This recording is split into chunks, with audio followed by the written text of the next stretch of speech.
لوگو اللہ پر اور اس کے رسول صلی اللہ علیہ وآلہ وسلم پر ایمان لاؤ اور جس مال میں اس نے تم کو اپنا نائب بنایا ہے اس میں سے خرچ کرو۔ اب جو لوگ تم میں سے ایمان لائے اور مال خرچ کرتے رہے ان کے لیے بڑا ثواب ہے۔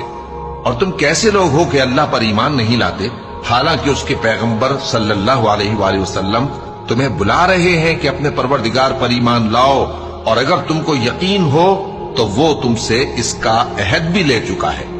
وہی تو ہے جو اپنے بندے پر واضح آیتیں نازل فرماتا ہے تاکہ تم کو اندھیروں سے نکال کر روشنی میں لائے۔